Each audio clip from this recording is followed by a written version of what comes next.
Hello, Sooners. Dr. Cannon here. Take 3 on trying to get this little short presentation of writing tips out to you folks. I prepared a little tip sheet that I'm going to present to you, and this is a guide that accompanies that tip sheet. I have 20 slides, so I'm going to try to get to them quickly. So let's get started. Now, slide 1 is really important. I presented this in my using the OU library presentation, and this is what's important about it, okay? We have to start to engage each other as we would in any graduate setting, okay? And that means we have to do graduate level research and we have to do graduate level engagement. Graduate level research involves engaging in a conversation, requiring active reading. That means you go to the OU library, you research, you find articles, you find things that pertain to our conversation, you actively read it to pull out the nuggets of information that are germane to our conversation, okay? Active reading involves learning and using a specialized language that is characterized by terminology and ideas familiar to researchers and scholars in a specific discipline. Folks, in our class, our discipline is diversity and social justice. The terminology that we're supposed to be using is the terminology associated with the theoretical foundations that were put forth in this class. So we're talking about social identity. We're talking about group identity. We're talking about intergroup interaction. We're talking about dominant groups. We're talking about subordinate groups, power, resources, the allocation of power, the hoarding of power, and the diversification of dominant groups through the change of culture. These are the type of things that we need to discuss in this class, and these are the type of things that you need to discuss when you do your posts. These are the type of things that you discuss when you write your essays. Now, in terms of organizing your thoughts, and we're not just talking about your essays here, we're talking about your posts as well.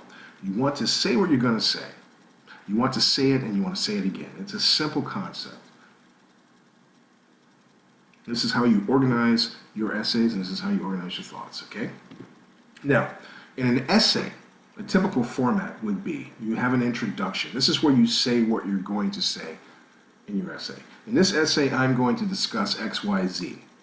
Now, you can have a background or a background section or literature review if necessary. In the short papers that I'm asking you folks to write, 5 to 7 pages, you don't necessarily have to go in depth with the background, but if you were writing a longer essay, you would.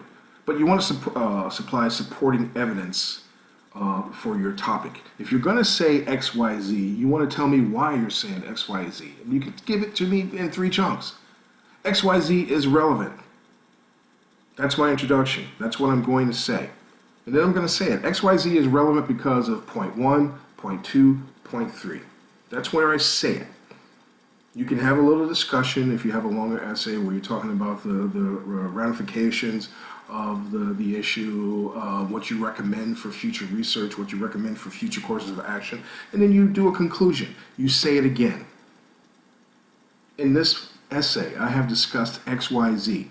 X, Y, Z is relevant because of these factors, 1, 2, 3. That is a simple organizing principle for an essay. Okay, folks? Now, use APA format. I can't mention that enough. I think in my library presentation, I went into a little bit more depth. I sent you folks an example of a APA formatted paper. I recommended that you go to the OWL at Purdue. That's my favorite referencing citation site. Okay, the OWL at Purdue really shows you the best way to go about referencing and citing authors in your papers.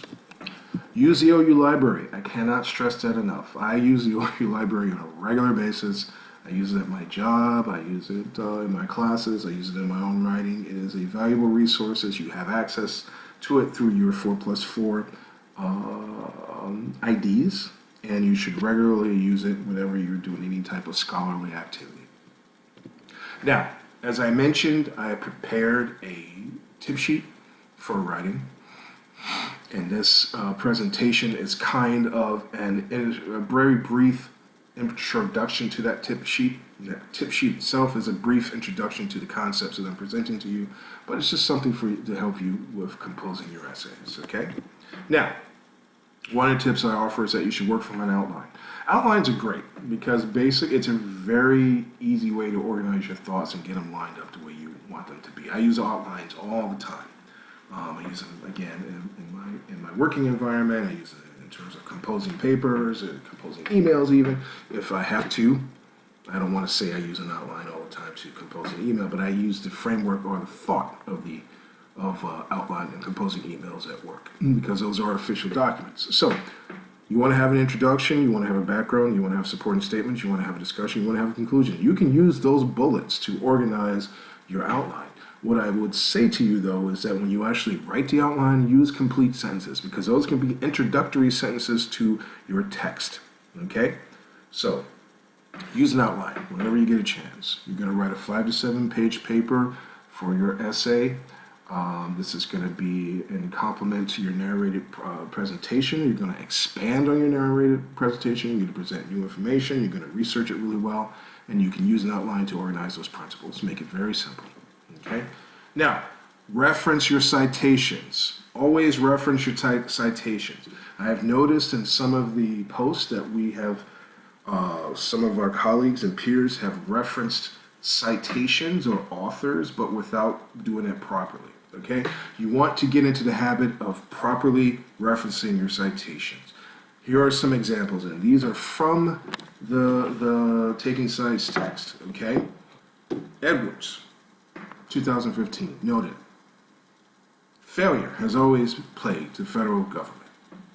And then you put the page number. That's a quote from Edwards. Now, I also recommend that you paraphrase. And when you paraphrase, you still should cite. Edwards, 2015, posits that the federal government is too big to be efficient. That is a paraphrase of what he wrote, but I'm referencing that I cited his thoughts, okay? That's how you go about doing that. Always put the number of the article, or the year of the article in which it was published, okay? That's one thing that's been lacking in a lot of posts.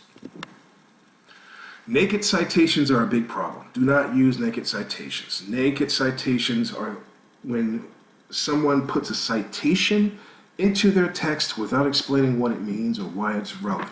Now, to use that same citation from Edwards. Edwards noted, failure has always plagued the federal government. And then someone would write that and then not explain why that's germane to their thoughts. That is a naked citation. If you just put a citation in the paper, don't tell me why it's important. Don't tell me why it has any meaning to you. It's naked and it's not what I want to see from you. I want your thoughts. I want you to have citations, but I want to know what your thoughts are, okay? Long citations, avoid them. Students oftentimes don't reference their APA. They put in citations that are longer than 40 words. Those are supposed to be indented. In a 5 to 7 page paper, you don't need a 40-word citation, all right? Avoid long citations for long papers, and then even better, paraphrase your author, okay? That's the best way to go about it. If you see a citation and it's 100 words, and you want to put it in your paper, that's half a page. That is not welcome in a 5 to 7 page paper, okay? Avoid using long citations, all right? Longer is not always better. You don't have to be wordy. I'm very guilty of that. I try to simplify my sentences when I notice I'm using 30-word sentences. You don't need 30-word sentences. Try to keep it direct. You can be smart and intelligent and get your point across, but you can also be simple while doing all those things, okay? Generalizations are a big problem for student papers in general. People like to say, many people say, others often say, researchers say, but they don't support it with a citation, okay? Don't generalize in that respect because you're not telling us anything, all right? Studies show that smog is bad. Well, of course studies show that. What studies show that, okay? These are the type of things that I want you folks to get in the habit of doing, avoiding the generalizations and actually citing authors. Much better. Avoid colloquialisms and metaphors and similes. We do this in our common speech because it's important to convey ideas, but we want to avoid these in academic papers, okay? So I really want you to avoid saying things like trials and tribulations. Please do not include those in your papers. That's not academically valid or even appropriate language, okay? Here are some other examples. The have and have-nots. Okay, we've encountered that quite a bit in our discussions about meritocracy. Probably going to encounter that, the desire to say these things in our discussions about economic stratification. It's good in our thinking, it's good in our discussion, but let's avoid it in our writing, okay? Leveling the playing field. This is a very simple thing that's going to be said quite often. Sometimes you can't avoid it, okay? I understand that, but let's try to avoid these things. Raising the or breaking the glass ceiling. Things like that. We hear them, they're tropes, we hear them all the time. They have meaning, they're relevant to our culture, but let's try to avoid them in our academic writing. Strong as an ox, rolled off his back. He did it in a blink of an eye. Things are thrown his way, and excuse me for being male-centric in this presentation. The difference was night and day, okay? That's a metaphor. It's not a literal truth. Let's avoid that. And you can see the other examples, okay? Other things to avoid in your writing. You want to avoid military jargon. I understand that quite a few of us are associated with the military in these classes, and we work in environments where we're dealing with military things, but not everybody understands the jargon that it may be integrated into one's psyche. I am working in a new environment right now. I'm learning the language of this branch of the service that I've never worked for before, and it's taking me some time, but I still don't understand 40% of what they're saying because they reference a lot of things that with which I am not familiar. Try to avoid military jargon in your writing. Acronyms, if you can avoid them, please avoid them. We understand that military uses a lot of acronyms, and acronyms are used in everyday life as well. Let's avoid those, and let's assume that our readers don't understand these things. Run-on sentences. Run-on sentences are like sentences that have multiple clauses in them. We don't need those, okay? Sally went to the store and she bought some milk, and she decided she needed some apples, so she went to the produce section, and she looked through the apples, and she decided she liked the Gala apples as opposed to the Honey Crisp, although her husband likes the Honey Crisp. That's like 10 different sentences. But people write sentences like that. We don't need those types of sentences. You can keep them simple. Paragraphs with multiple streams of thought. People should always take a look at their compositions, and if you have an essay and you have a page and it looks like that one page is one solid paragraph, you have multiple streams of thought in that one page, okay? Break it up. It's okay. You can have short paragraphs. Disagreement on pronouns, that's some editing things that you guys should be aware of by now at this level. Ending sentences with prepositions. You want to avoid that quite simply because it's just not scholarly level writing. Now, please don't preemptively ask questions in your text. Students do that all the time. It would be really nice if that could be avoided, because to me, that's saying that instead of answering the question for the reader, I am asking the reader to answer the question themselves. Is diversity bad? Are diversity programs bad? Are they going to be bad forever? These are the questions that, if someone wrote that in their essay without actually taking the time to respond to those, that drives me crazy. Please don't preemptively ask questions of your readers in your text, okay? Now, you want to include some things in your writing. You can have strong introductory sentences. You can add descriptors. You can be, that's also scholarly. Professor Jones was a strong man of stout bearing, with a gruff voice and piercing stare. That tells us a lot about Professor Jones, okay? You can use those. You can use descriptive sentences, as I just said. Citations are good. You should capitalize soldier. And short paragraphs are okay. All right?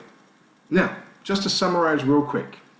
Say what you're going to say it again, read through the tip sheet that I send you, and one of the last tips I say is edit, proof, and use your buddies to proof, okay? This is a conclusion. Thank you for listening, and take care.